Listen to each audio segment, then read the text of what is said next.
Alrighty, ladies and gentlemen, with the recent conclusion of the Neo-Egoist League, Block's U-20 World Cup arc is descending upon us, and I took it upon myself to craft the most elaborate, genius, most generationally brilliant lineups and formations to guarantee Japan wins the U-20 World Cup. If you guys are wondering what my qualifications are, I played one season of soccer when I was about 2 to 3 years old, so I don't think there's anyone quite as qualified as me to make this lineup. When I first thought about making this video, I thought a lot of the positions would be pretty cut and dry, but the more I thought about it, the more I realized you have to consider interpersonal relationships and team chemistry. Oh no! So for this video, I'm thinking of breaking down one good formation that I believe is solid throughout, and then after we'll go over some more experimental ideas I had in mind. Comment any extra ideas down below and make sure to subscribe. And with that being said, let's build this perfect lineup. Okay, so for our formation, I'm thinking of the good old 4-1-4-1. Hey, Editor Toby here. Didn't realize this since I looked back at it, but apparently this is the exact same formation Ego made for the U-20 game.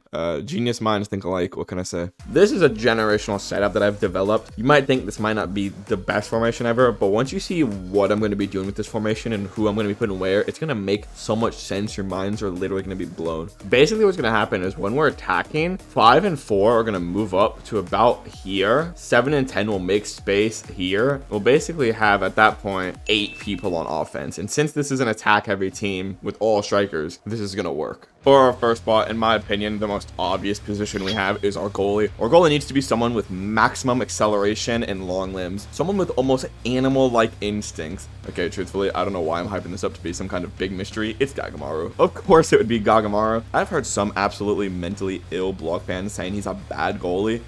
I'll just let that sink in for a second. Let's take a look at some of the saves he's gotten while, mind you, having zero experience as a goalie ever. Firstly, Ashido in full flow state takes a shot on Gagamaru in the U-20 game. He gambles downwards, but Ashido actually shoots it up. It's all over, right?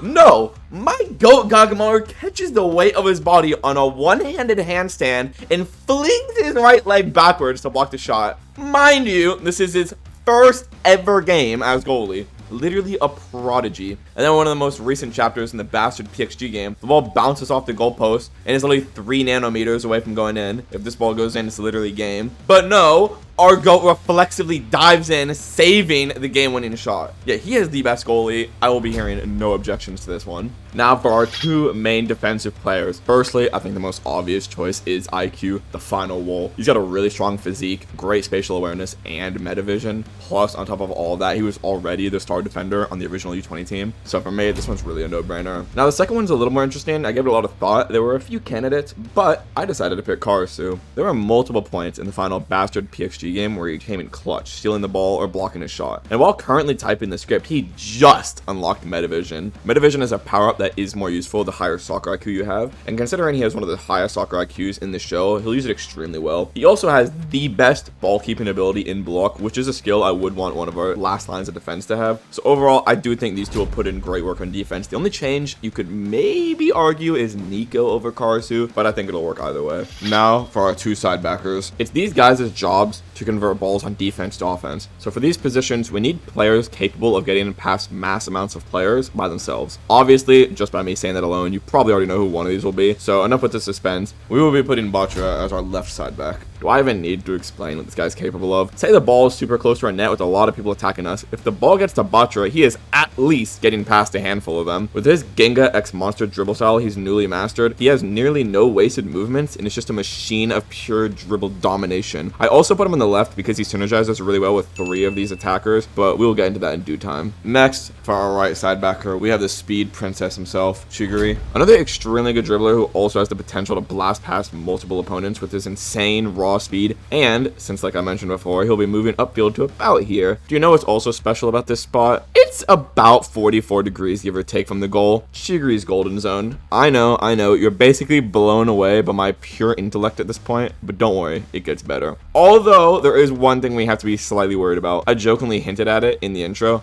but there is a chance Chigiri's leg snaps and he dies on the field. In the unfortunate event this happens, we do need to be ready with subs that could replace his position. Truthfully speaking, the 2 replacements I have in mind would be decent, but definitely not ideal. I think Otoya is our best replacement since he can weave through opponents and will be next to Karasu, who is his main duo. And then the other option I did have in mind is Eukemia, who is one of the best at duels. The only issue is at any point he could lose vision, and on top of that, he excels at 1v1 duels, but if there's more than one person, he may be rendered useless. So with all that in mind, we kind of just need to pray Chigiri doesn't snap like a Kit Kat mid-game. And with that, we have our back line completed. Finally, we've reached the midfielder. As you can tell, I only have one person there in the formation. This player will unmistakably be the heart of our team. One of the best up-and-coming professional players in the entire world. A child of prophecy. The one born for this moment to lead Blue Lock in Japan to a U-20 World Cup. The one, the only, Itoshi Sai. Now, some of you may be confused, like, isn't Sai a whole ass man? But no, you would be wrong. He's actually only 18 years old, meaning he can play on our team. I think this definitely will happen too. The authors have hinted at a Sai and Isagi team up. And after the U20 game and the NEL arc, which he's been confirmed to be watching, he's shown clear interest towards the Blue Lock project and some of its players, so it would make sense he would join. Now that we have one of the best midfielders in the entire world on our team, it's all coming together nicely, especially since he should synergize insanely well with 2 of our 3 main strikers. Maybe even all 3 of them, if someone goes to therapy. Hint, hint, nudge, nudge. And with that out of the way, let's look at the 5 main attackers making goals happen. Now for our outermost attackers. Firstly, on the left, I'm putting Nagi Seishiro here. Now before anyone says anything, yes, I'm aware my GOAT is a tad washed at the moment, but did we not all see how motivated he was last we saw him? My GOAT is 100% going to make a comeback. Also, as mentioned before, he'll be moving up close to the goal box on attack. Since we are all aware he's kind of a lost dog when it comes to soccer knowledge, we are more or less just going to make him AFK near the goal box and just let more of the smarter players give him passes so he can make miracles happen. So his job is basically just sitting near the goal box and waiting for passes. Now, almost a near opposite player on the far right side of the field will be my GOAT, Hiyori. Hiyori in the NEL arc has proven time and time again to be an absolute monster. First, his soccer IQ and positioning is nuts. His dribbling is next level. But even more important than that is his passing. He is a soccer prodigy in this regard. He has shown multiple times that he is a pinpoint passing monster on the field. His job, nearly opposite to Nagi's, is running up and giving insane passes to all 4 of these monster strikers. He also has unparalleled synergy with one of our main strikers. I bet you'll never guess who. But yeah, Nagi for impossible shots and Hiyori for getting past multiple people and being one of our best passers who will be setting up the god strikers. And suddenly, this team has a scarily good backbone to it. Now for the moment all of you guys are waiting for, our 3 main forwards. Firstly, on the right, I'm putting in this zesty demon himself, where you see Shido. I've seen a lot of Shido downplay in the community recently, and y'all are smoking that good shit. Yes, it's true he's not the smartest, nor the most mechanically skilled player, but we cannot ignore his massive scoring ability. Although yes, I agree, on his own he may not be the most useful, when he is a good passer, he becomes nearly unstoppable. And in this game, he will have geniuses such as Sai, Hiyori, and yeah, spoilers, but Isagi passing to him. With these 3 setting him up, he can definitely make crazy goals into reality. And as many of you can probably deduce at this point, our final 2 pieces of the puzzle are Isagi Yuichi and Itoshi Rin. Some of you may have a few concerns with this final attack team, and don't worry, I'm here to alleviate some of the worries you may have. Firstly, are Shido and Rin able to be on the same field at the same time? Luckily, the recent match has given us an answer. Yeah, they can. I think it's just a little important to have them not too close together. Regardless though, in this last game, they have not thrown yet, going for the same ball, so I think it's fine. I also think the risks are well worth it to have this much firepower on offense. Editor Toby here once again. I just saw the block leaks and Shido passes to Rin. Oh my god, this team is looking good. If my 2 Giga Aces can actually coordinate, it's gonna be so good. Another more glaring issue you could see is having Sai and Rin on the same team.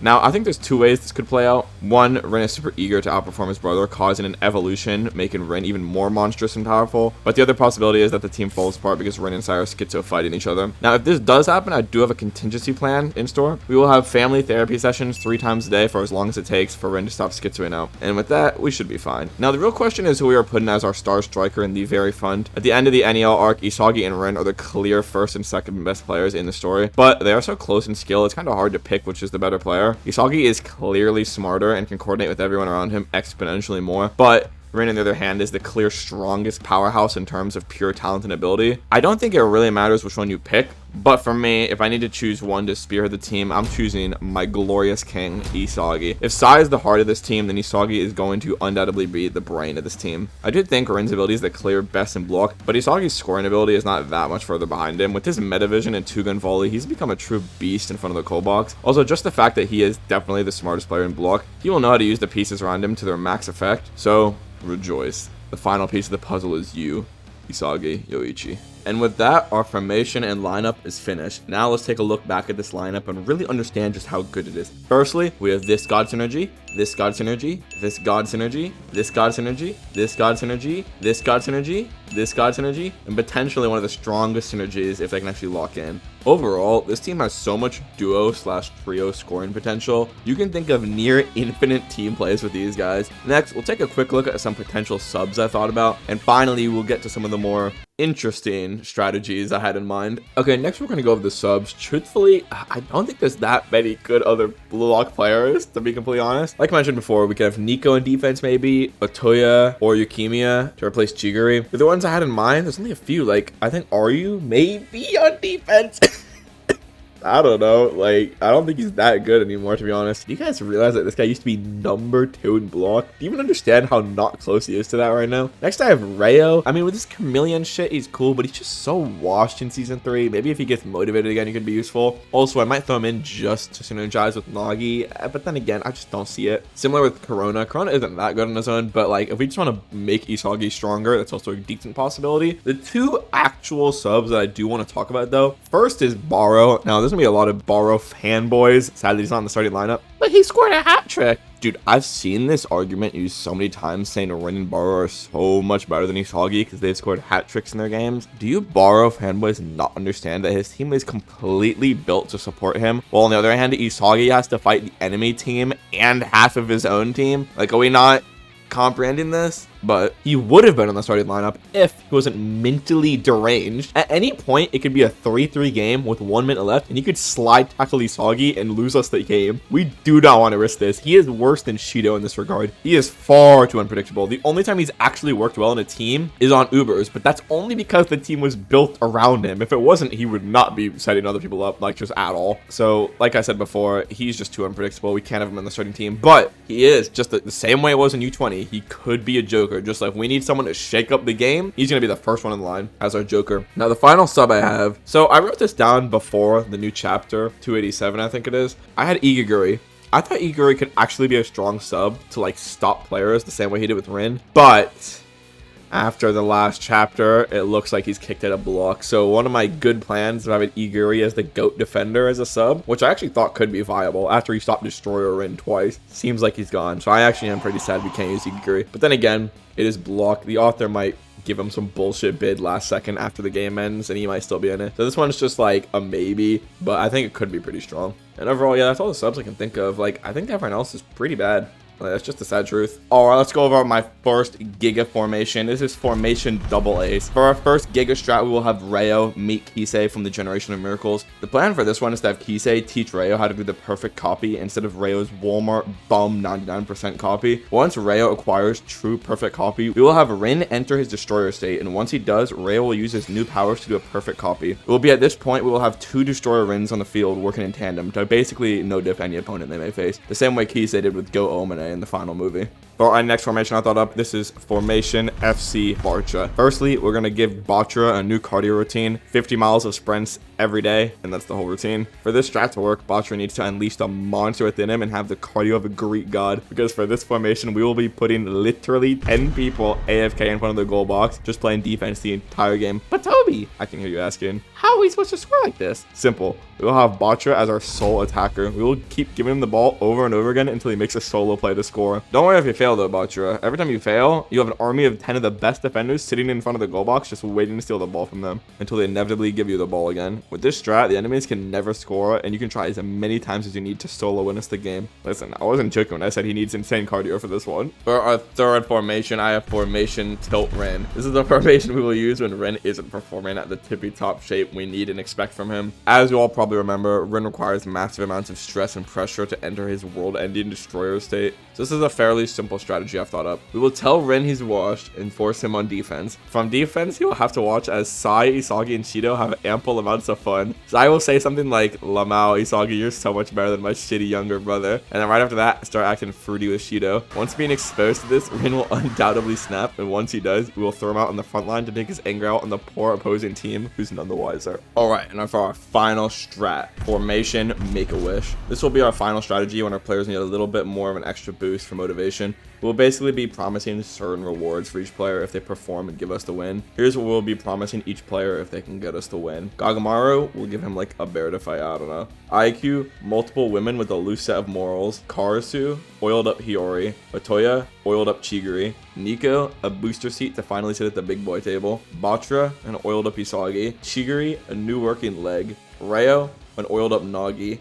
Baro, first we'll take over some shitty third world country and overthrow its government. We'll give him his own country of slaves to rule over as king. Nagi, a custom new gaming room with a personal chef so he never has to move. Hiyori, I'll murk his parents for him. Shido, an oiled up Sai. Rin, a hug from Sai. Sai, an oiled up Shido. And finally, we will promise Goat Isagi he can call anyone he wants a slur on live television. And with that, our boys will be fired up, ready to win at any cost necessary. You know, looking back on it, a lot of these guys just want another player oiled up. No wonder the block community is so fruity. The amount of weird sexual tension in this facility cannot be healthy. And with that, the video is coming to a close. We have our final lineup, we have some of our subs, we have our strats laid out. I'm very curious when the U-20 arc does come out, what the actual lineup will be. Let me know what you guys would change, who would you put where, and all that. And yeah, hopefully you like, comment, and subscribe. I very much appreciate it, and I will see you guys in the next one. Peace.